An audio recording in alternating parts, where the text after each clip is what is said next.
और आप सब देख रहे हैं एन मोटिवेशन। तो दोस्तों अपन आज क्लास 6 की एनसीईआरटी हिस्ट्री का चैप्टर नंबर फर्स्ट पढ़ेंगे। ठीक है दोस्तों, इसका नाम है क्या, कब और कहाँ कैसे। ठीक है, तो इसके बारे में अपन डिटेल से जानेंगे, topic wise topic to topic अपन इसमें जानेंगे। ठीक है, तो इसमें सबसे पहले आते हैं सरिता की कहानी। तो इसमें ज़्यादा कुछ नहीं है। सरिता एक टेबल पे बैठ अखबार पढ़ रही होती है, तो उसकी नज़र एक सुर्खी पे पड़ती है। ठीक है फ्रेंड्स, तो सोचने लगती है कि कोई इतने साल पहले के बारे में कैसे जान सकता है। ठीक है, अगर तुम्हें कल के बारे में जानना हो तो तुम किसी ऐसे व्यक्ति से पूछोगे जिसे उसकी बारे में पता हो, या टेलीविजन देख सकते हो, अखबार पढ़ सकते हो। लेकिन 100 साल पहले, 1000 साल पहले के बारे में कोई कैसे जान सकते हैं? सरिता का एक क्वेश्चन है। तो अब हम इसको सोल्व करेंगे और अपन पूरा अपना चैप्टर कंप्लीट करेंगे। ठीक है, तो सरिता का एक क्वेश्चन था कि पहले लोग रहते कहाँ थे, लोग रहते कहाँ थे। तो ये अपना पहला टॉपिक है, लोग रहते कहाँ थे,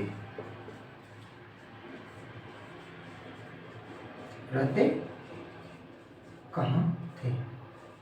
ठीक है, तो इसमें सबसे पहले आता है कहीं लाख वर्ष पहले से लोग नर्मदा नदी के तट पर रह रहे हैं। कई लाख सालों से लोग नर्मदा नदी के तट पर रह रहे हैं। तो अपना पहला पॉइंट हो जाएगा कई लाख सालों से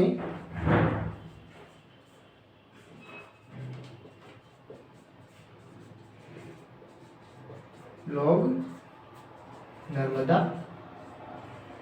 नदी के तट पर रह रहे हैं। ठीक है, एक तो हो गया नर्मदा नदी के तट पर रह रहे हैं, और ये नर्मदा नदी के अलावा और कहाँ रह रहे हैं। ठीक है, तो दूसरा है अपना किरत और सुलेमान की पहाड़ियों पर। माना कि ये है अपना उपमहाद्वीप यानी कि भारत, यहाँ पे पाकिस्तान, और यहाँ पाकिस्तान में बात किसी पर पाकिस्तान में ही किरत और सुलेमान की पहाड़ियां हैं। किरत और सुलेमान की पहाड़ियां हैं। तो अपना सेकंड पॉइंट क्या हो जाएगा कि लगभग 8000 साल पहले, लगभग 8000 साल पहले लोग किरत और सुलेमान की पहाड़ियों पर सुलेमान की पहाड़ियों के क्षेत्र में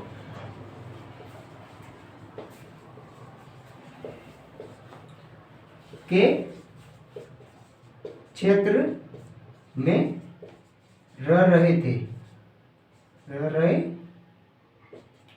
ठीक है, और यहाँ पर इन्होंने लगभग 8000 साल पहले खेती का भी आविष्कार किया।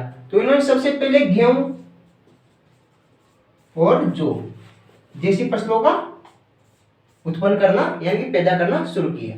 ठीक है, इसके अलावा इन्होंने जानवरों को पालतू यानी कि पालना भी स्टार्ट कर दिया। इन्होंने पशुपालन भी स्टार्ट यहीं पे कर दिया था लगभग 8000 साल पहले। ठीक है, तो अपना ये हो गया दूसरा टॉपिक। अब तीसरा आता है इसके अलावा और कहाँ रह रहे थे, उत्तर पूर्व यानी कि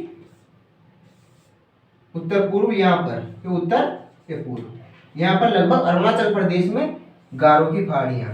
ठीक है, गारो की पहाड़ियां, और मध्य भारत यानी कि नर्मदा नदी के आसपास मध्य भारत में, मध्य प्रदेश में क्या है, विंध्य की पहाड़ियां, विंध्य की पहाड़ियां। ठीक है, तो उत्तर पूर्व में गारो की पहाड़ियां और मध्य भारत में विंध्य की पहाड़ियां कुछ ऐसे क्षेत्र हैं जहां पर लगभग, यहाँ पे सबसे पहले चावल उपजाया गया, मनुष्य द्वारा यहाँ पे सबसे पहले चावल उपजाया गया।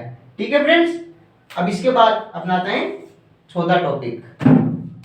यहाँ पे जो गारो और विंध्य की पहाड़ियां हैं, यहाँ पे सबसे पहले मनुष्य द्वारा चावल। ठीक है फ्रेंड्स, तो अपने 3 पॉइंट कंप्लीट हो गए।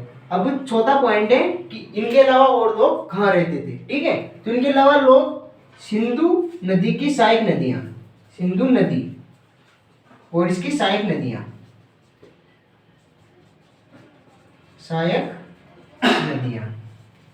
फ्रेंड्स, सहायक नदियां उन्हें कहते हैं जो किसी एक बड़ी नदी में मिल जाती हैं, या यूं कह सकते हैं कि छोटी नदियां मिलकर किसी एक बड़ी नदी का निर्माण करती हैं, तो उन्हें अपन क्या कहते हैं, सहायक नदियां। ठीक है, तो इसकी सहायक नदियां जैसे सिंधु की रावी, झेलम, चेनाब आदि, चेनाब आदि। ठीक है, तो इनके किनारे चेनाब आदि क्या है, सिंधु की सहायक नदियां। तो इनके किनारे लगभग 4700 वर्ष पहले आरंभिक नगर, जो स्टार्टिंग नगर थे, वो फले फूले, यानी कि उनका विकास हुआ। कितने टाइम पहले, 4700 साल पहले। ठीक है, तो ये अपने हो गए 4 पॉइंट। अब अपना आता है 5वां पॉइंट।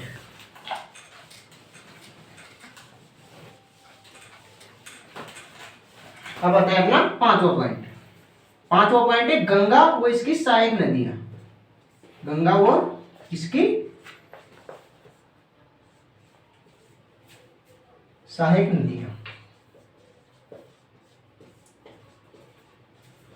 गंगा की सहायक नदियां हैं जैसे कि कैन, सोन, बेतवा, गंडक आदि। ठीक है, तो गंगा व इसकी सहायक नदियों के किनारे लगभग 2500 साल पहले नगरों का विकास हुआ। ठीक है फ्रेंड्स, अगर बात आ जाए सिंधु की, तो सिंधु के और इसकी सहायक नदी, सिंधु और उसकी सहायक नदियों के किनारे 4700 साल पहले नगरों का विकास हुआ। और बात आ जाए गंगा की, तो 2500 साल पहले।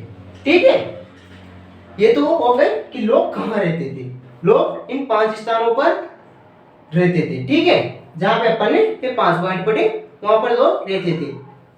और लोग यात्राएं भी करते थे, रहते थे, तो लोग यात्राएं भी करते थे, क्योंकि एक जगह पर तो रह नहीं सकते, क्योंकि बोर हो जाते थे। तो लोग एक देश से दूसरे देश जाते थे और उनके अपने साथ कहानियां लेके जाते थे। दूसरे लोग अपने देश आते तो अपनी कहानियां लेके आते थे। तो लोग, अब अपना नेक्स्ट पॉइंट इसी के ऊपर है, लोग यात्राएं क्यों करते हैं। अपना पॉइंट खत्म हो गया। अब दूसरा पॉइंट है, लोग यात्राएं क्यों करते हैं।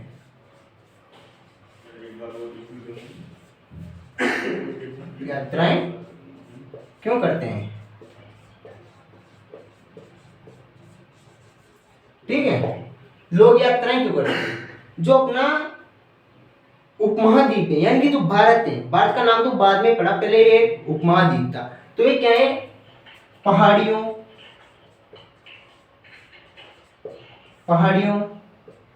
पर्वतों और समुद्रों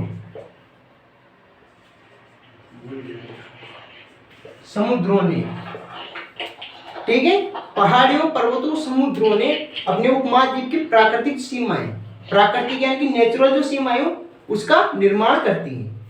पहाड़ी, पर्वत और समुद्र अपने उपमहाद्वीप की प्राकृतिक सीमा का निर्माण करते हैं। ठीक है, तो लोग यात्राएं क्यों करते हैं। तो ये माना कि अपना उपमहाद्वीप है, यानी कि भारत है। ठीक है, तो लोग यहां से यात्रा करने दूसरे देश गए। ठीक है, दूसरे देश, और दूसरे देश के लोग यात्रा करने भारत आए। तो ये जाना और आना क्या हुआ, आवागमन हुआ, आवागमन। ठीक है, तो इस आवागमन से क्या हुआ, जो अपने लोग गए वो अपनी सांस्कृतिक परंपराएं अपने साथ लेके गए, और जो लोग आए वो उनकी सांस्कृतिक परंपराएं अपने साथ लेके आए। तो इस आवागमन ने जो हमारे उपमहाद्वीप की सांस्कृतिक परंपराएं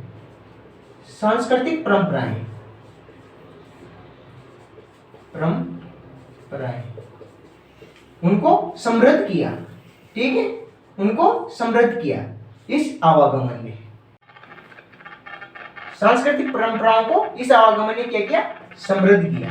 ठीक है, तो ये तो हो गया लोग यात्रा क्यों करते थे, क्योंकि यात्रा करने से जो परंपराएं वो समृद्ध होती थी और अपने देश की कहानियां दूसरे देश में लेके जाते थे, यानी कि परंपराएं दूसरे देश में लेके जाते थे, संस्कार गुण जो अपने देश के वो दूसरे देश में लेके जाके वहां पर इनका विवरण विस्तार करते थे। ठीक है, अब इसके बाद आता है नेक्स्ट पॉइंट, देश का नाम।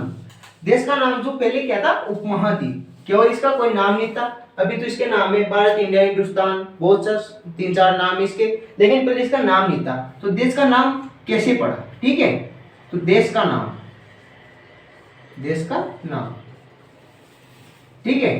तो अपन यहाँ पे दो नामों के बारे में पढ़ेंगे, एक तो इंडिया, इंडिया देश का नाम कैसे रखा गया, और एक भारत कैसे रखा गया। ठीक है, तो अपने पहले बात करते हैं इंडिया की। इंडिया क्यों रखा गया अपने देश का नाम इंडिया, ठीक है। अपने देश के लिए इंडिया और भारत जैसे शब्दों का प्रयोग होता है, ये तो आपको पता है, ठीक है।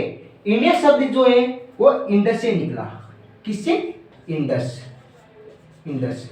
इंडस का संस्कृत में अनुवाद होता है, संस्कृत अनुवाद होता है इसका सिंधु, ठीक है, सिंधु, इसका संस्कृत अनुवाद होता है सिंधु। लगभग 2500 साल पहले, ठीक है, लगभग 2500 साल पहले उत्तर पश्चिम की तरफ से, यानी कि इस तरफ से, उत्तर पश्चिम की तरफ से यूनानी और यूरानी आए थे, यूनानी और ईरानी, ठीक है। कौन आए थे, यूनानी और ईरानी, ठीक है, ये अपने देश आए थे।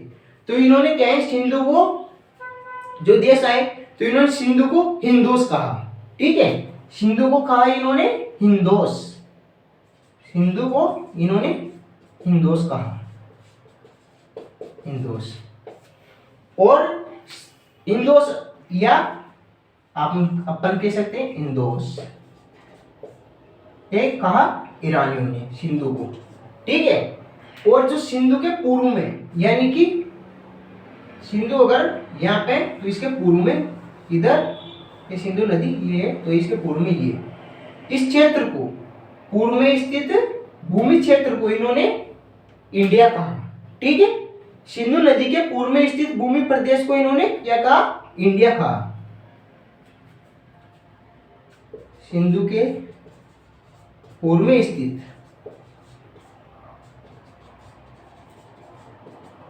भूमि प्रदेश को या भूमि क्षेत्र को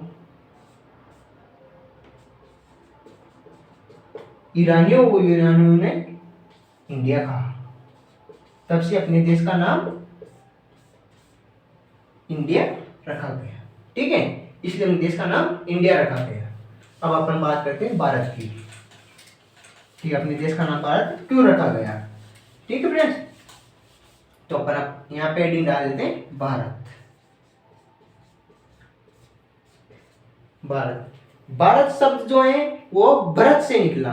अबे कैसे निकला, चलो देखते हैं। भरत का नाम, भरत नाम का प्रयोग उत्तर पश्चिम में रहने वाले एक समूह के लिए किया जाता था। उत्तर पश्चिम यानी कि उत्तर और पश्चिम, यानी कि यहाँ पर एक समूह रहता था शायद, उसके लिए भरत नाम का प्रयोग किया जाता था, ठीक है। इस समूह, जो ये समूह था भरत नाम का, इसके बारे में अगर आप पढ़ोगे तो संस्कृत की जो आरंभिक कृति है, कृति, संस्कृत की आरंभिक कृति, आरंभिक कृति, उसका नाम है ऋग्वेद, ठीक है, ऋग्वेद, जो कि लगभग 3500 साल पुराना है। ऋग्वेद जो ग्रंथ है वो 3500 साल पुराना है, और ये संस्कृति क्या है, आरंभिक करती। तो इस समूह का जिक्र इस ऋग्वेद में भी हुआ है, ठीक है फ्रेंड्स। भरत नाम का जो समूह है इसका जिक्र ऋग्वेद में भी हुआ है, जो कि संस्कृत की आरंभिक कृति है, लगभग 3500 साल पुरानी। तो जो ये भरत नाम था इसका बाद में नाम इस नाम का बाद में देश के लिए प्रयुक्त होने लगा। ये जो नाम था वो देश के लिए प्रयुक्त होने लगा, बाद में देश के लिए ये भारत नाम से प्रयुक्त होने लगा, प्रयुक्त होने लगा।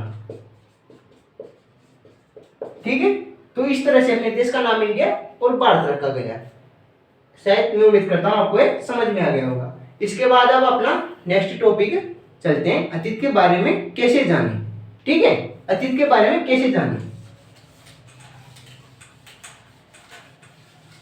अतीत के बारे में जो हमें जानकारी मिलती है वो कहाँ से मिलती है, कैसे मिलते हैं, अपन उसके बारे में भी यहाँ पे देखेंगे। तो अपन यहाँ पे टॉपिक डाल लेते हैं, अतीत के बारे में कैसे जाने। अतीत के बारे में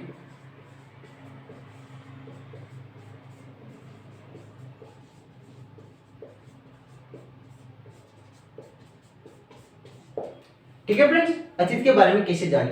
अतीत के बारे में तो आप वैसे बहुत प्रकार से जान सकते हो। तो उसमें से एक तरीका है कि अतीत में लिखी गई किताबों को ढूंढकर उन्हें पढ़ना। ठीक है, तो अतीत में क्या है, जो बुक छापने की अभी मशीन आती है बुक बनाने की, वो नहीं थी, ये तो आपको भी पता है। तो अतीत में ज्यादातर किताबें, ज्यादातर क्या, हर किताब ही हाथ से लिखी होती थी। तो ये जो किताबें हाथ से लिखी होती थी, तो हाथ से लिखी होने के कारण इन किताबों को पांडुलिपि कहते हैं। क्या कहते हैं? पांडुलिपि, पांडुलिपियां। ठीक है, हाथ से लिखी होने के कारण कहा जाता है, हाथ से लिखी होने के कारण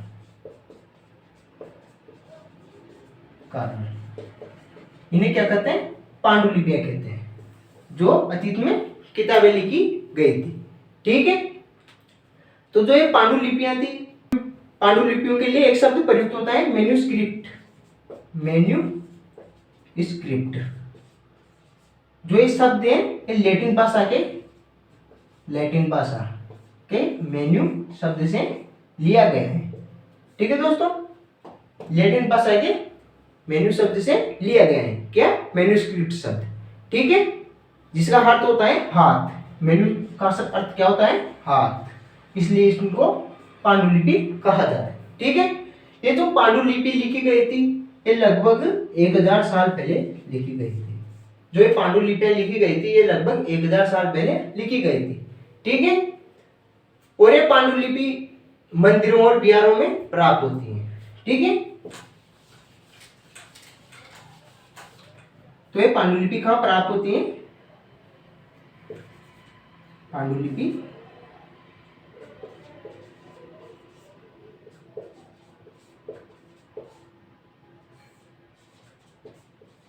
प्राप्त होती है एक तो मंदिरों में, मंदिरों के बारे में आप सभी जानते होंगे कि मंदिर किसे कहते हैं। दूसरा है बिहारों में, बिहारों के बारे में आपसे कोई जानता होगा और कोई नहीं जानता होगा। जो जानते हैं वो चैनल को लाइक करें, और जो नहीं जानता वो नीचे जाके चैनल को सब्सक्राइब करें, क्योंकि हम बिहारों के बारे में आगे आने वाले चैप्टरों में डिटेल से पढ़ेंगे। ठीक है फ्रेंड्स, तो चलते हैं अब अपन नेक्स्ट टॉपिक की तरफ। तो ये जो पांडुलिपियां होती थी इनमें क्या लिखा होता था? ठीक है, तो अपन वो जानने का प्रयास करते हैं। इनमें धार्मिक मान्यताओं के बारे में लिखा होता था, धार्मिक मान्यताओं। ठीक है, औषधियों के बारे में लिखा होता था, औषधियों के बारे में। राजा महाराजाओं के जीवन के बारे में लिखा होता था।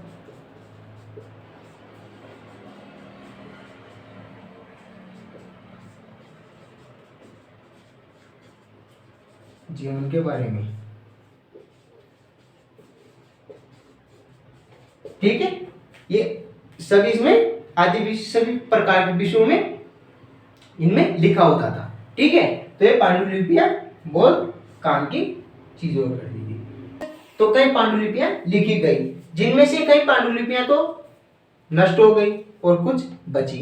किसी को तो कीड़े ने खा लिया, कोई जला दी गई, कोई लुप्त हो गई। ठीक है, ये जो पांडुलिपि लिखी जाती थी इनकी भाषा क्या होती थी? ठीक है, वो जानेंगे अपन कि कौन सी भाषा में लिखी होती थी। इंग्लिश में, हिंदी में, हाड़ौती में, कौन सी भाषा में लिखी होती थी। तो इनमें से जो मैंने बोला उसमें से एक किसी भी भाषा में ये लिखी होती थी, ये लिखी होती थी एक तो संस्कृत, ठीक है, और एक लिखी होती थी ये प्राकृत और तमिल, ठीक है, संस्कृत और तमिल, ठीक है। कहीं तो संस्कृत में लिखी होती थी जबकि अन्य प्राकृत और तमिल में, ठीक है। प्राकृत भाषा का प्रयोग आम लोग करते थे, यानी कि जो साधारण लोग होते थे, राजा महाराजा की जनता, अपन ये कह सकते हैं, वो आम लोग यानी किसकी प्राकृत भाषा का प्रयोग करते थे, ठीक है। इसके बाद आता है, यह तो हो गई अपनी पांडुलिपियां खत्म। अभी टॉपिक तो ये चल रहा है के बारे में कैसे जाने, लेकिन अपनी पांडुलिपियां खत्म हो गई। अब नेक्स्ट टॉपिक आता है अभिलेख। अभिलेखों के बारे में भी अपन यहाँ पे पढ़ेंगे थोड़ा बहुत। अभिलेख ऐसे लेख पत्थर अथवा धातु जैसे अपेक्षाकृत कठोर सतहों पर उत्तीर्ण किए मिलते हैं, ठीक है। ऐसे लेख जो पत्थर धातु जैसी अपेक्षाकृत यानी कि जो कठोर सतह होती है, शिला लेख मतलब यानी कि शिला जो पत्थर पे लिखे जाते थे, ठीक है, उन्हें क्या कहते हैं, अभिलेख, ठीक है। तो ये अभिलेख लगभग 2500, ठीक है, पुराना अभिलेख एक मैं आपको अभी बताऊंगा। 2500 पुराना अभिलेख है,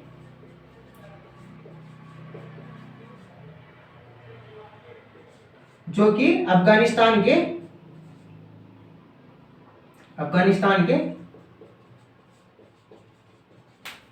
जो कहां से मिला, अफगानिस्तान के कंधार से, ठीक है, कंधार से मिला, प्राप्त हुआ।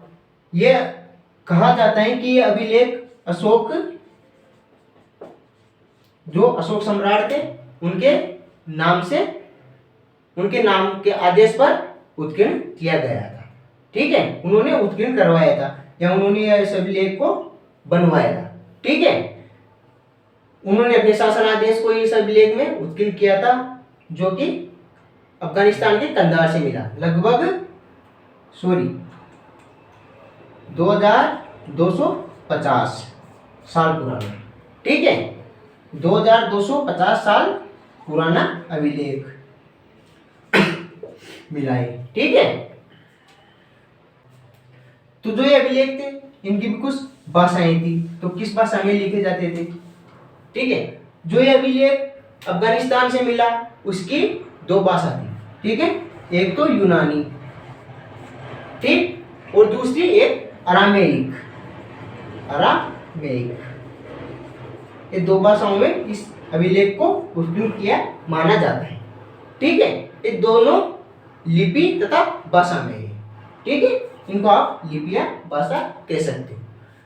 अतीत के बारे में, वस्तुओं के बारे में अध्ययन करने वाले व्यक्ति को क्या कहते हैं, अतीत की वस्तुओं के बारे में अध्ययन करने वाले व्यक्ति को कहते हैं पुरातत्वविद, ठीक है फ्रेंड्स। जो अतीत की जानकारी एकत्रित करते हैं उन्हें पुरातत्वविद कहते हैं, ठीक है। पांडुलिपि तथा अभिलेख पुरातन से ज्ञात जानकारियों के लिए।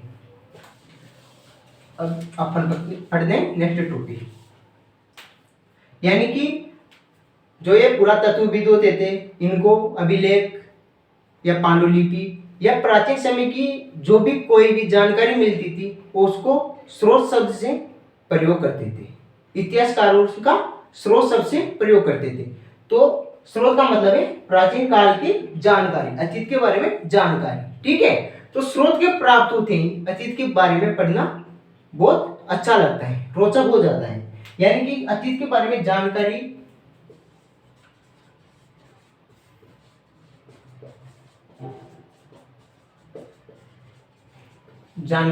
प्राप्त होती है, पढ़ना अच्छा या रोचक लगता है, ठीक है, अपन एक कह सकते हैं। अब इसके बाद आता है पांडुलिपि। मैं आपको यहां पे बताऊंगा कि पांडुलिपि, ठीक है। तो पांडुलिपि काहे की बनी होती थी,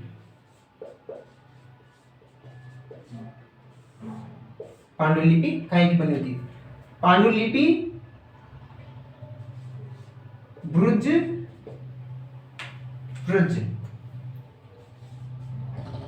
नामक वृक्ष की छाल या छाल से विशेष प्रकार से तैयार किए हुए, विशेष प्रकार से तैयार की जाती है। छाल से विशेष प्रकार से तैयार की जाती थी।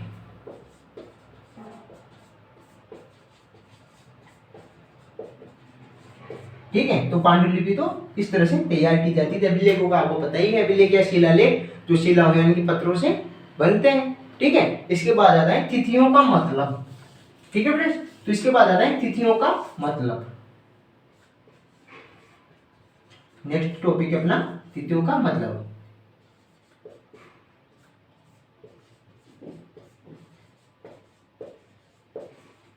ठीक है, तिथियों का मतलब तो ईसा धर्म से ये तिथियों का जो मतलब है, इसमें अपना पहला टॉपिक है वर्ष की ये जो गणना होने लगी। जैसे अभी सन 2022 चल रहा है, तो ये जो 2022 की गणना हुई, इसके पहले 2022 से पहले भी बहुत साल थे, लेकिन वहां पर कोई साल की गणना नहीं होती थी, वर्ष की गणना नहीं होती थी। लेकिन आज से लगभग 2022 साल पहले ईसा मसीह का जन्म हुआ। ईसा मसीह का जन्म हुआ और उनके जन्म से ही, उनके जन्म के वर्ष से ही जो तिथि उनका आरंभ हुआ है, जन्म से की जाती है। जो तिथियों की गणना की जाती है ये उनके जन्म के वर्ष से की जाती है।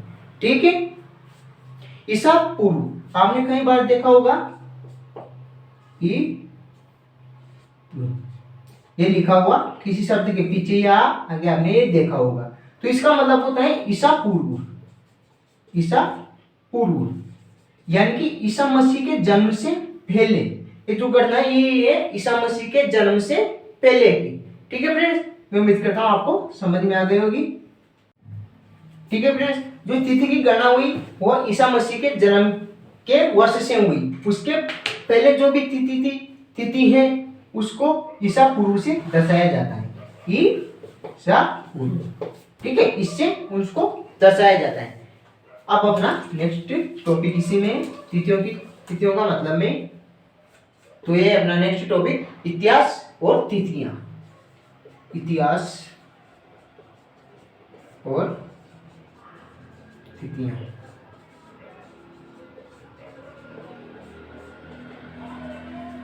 ठीक है दोस्तों, तो इतिहास और तिथियों में अपन पढ़ेंगे।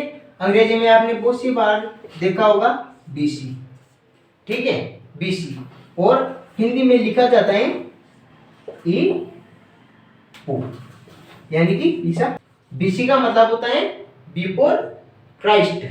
ठीक है, बिफोर क्राइस्ट। और ईसा पूर्व का मतलब होता है ईसा से पूर्व, यानी कि ईसा मसीह के जन्म से पहले। ठीक है, उसे अपन इंग्लिश में बोलते हैं बिफोर क्राइस्ट और हिंदी में बोलते हैं ईसा पूर्व। ठीक है, इसके अलावा आपने और भी बहुत सारे देखे होंगे, जैसे तिथियों से पहले एडी लिखा होता है। ठीक है, एडी, और हिंदी में लिखा होता है ई। ठीक है, इंग्लिश में तो लिखा होता है एडी और हिंदी में लिखा होता है ई। ठीक है, तो एडी का मतलब होता है एनो डोमिन, इसका मतलब होता है एनो डोमिन, और ई का मतलब होता है ईसा मसीह के जन्म के वर्ष से, यानी कि ईसा मसीह जिस साल पैदा हुए उस वर्ष से इसका अभिप्राय है। एनो डोमिन, एनो डोमिन जो शब्द है ये लैटिन भाषा के शब्द है। ठीक है, कहीं के शब्द है, लैटिन शब्द है, दोनों लैटिन शब्द अपन इन्हें कह सकते हैं। ठीक है, तो जो ये प्रयोग होता है एडी और ई का, हिंदी में जो होता है ई का और इंग्लिश में होता है एडी का। तो ये जो ईसा मसीह का जन्म है उससे अभिप्राय, ये ईसा मसीह के जन्म के वर्ष से। ठीक है, कभी कभी आपने इसके अलावा कभी कभी आपने एडी, ठीक है, एडी की जगह आपने सी ई भी देखा होगा, ठीक है, सी, तथा बीसी, बीसी ई, बीसी, बीसी की जगह आपने बीसीई, सी ई ये लिखा देखा होगा। तो इसका क्या मतलब होता है अपन वो समझेंगे, ठीक है। सी, ठीक है, सी, एडी का मतलब तो अपन ने जानते हैं, एनोडोमी। और सी का मतलब क्या होता है? सी का मतलब होता है कॉमन एरा। अक्षरों का प्रयोग कॉमन एरा के लिए किया जाता है। इन दोनों का प्रयोग जो है वो कॉमन एरा, ठीक है, तथा इन दोनों का प्रयोग किया जाता है कॉमन एरा के लिए, ठीक है। कॉमन एरा किसे कहते हैं? कॉमन एरा मतलब ईसा मसीह के जन्म से, ठीक है, यानी कि कॉमन एरा। और बीसी, बीसी ई और बीसी, तो इनका मतलब होता है कॉमन, बीसी का होता है बिफोर कॉमन एरा, बीसी इसका मतलब होता है बिफोर कॉमन एरा, ठीक है, इसका मतलब होता है बिफोर कॉमन एरा, ठीक है। अब आप ये समझ गए होंगे। तो ये जो तिथियों की जो गणना हुई ना, ये कब से हुई? लगभग ये 200 साल पहले से होने लगी। कहां पर? भारत में। विश्व में तो ये पहले मतलब और देशों में तो 2000 में जो तिथियों की गणना है ये केवल 200 सालों से होने लगी, 200 साल पहले से आरंभ हुई, ठीक है। कभी कभी अपन एक और जो तिथि है तो मैं आपको बता दे रहा हूं, कभी कभी अंग्रेजी में बीपी, बीपी, ठीक है, का प्रयोग करते हैं, जिसका मतलब होता है बिफोर प्रेजेंट। बीपी का मतलब होता है बिफोर, बिफोर प्रेजेंट, प्रेजेंट, ठीक है। इसका मतलब होता है वर्तमान से, वर्तमान से पहले। बिफोर मतलब पहले और प्रेजेंट का मतलब वर्तमान। इसका मतलब होता है वर्तमान से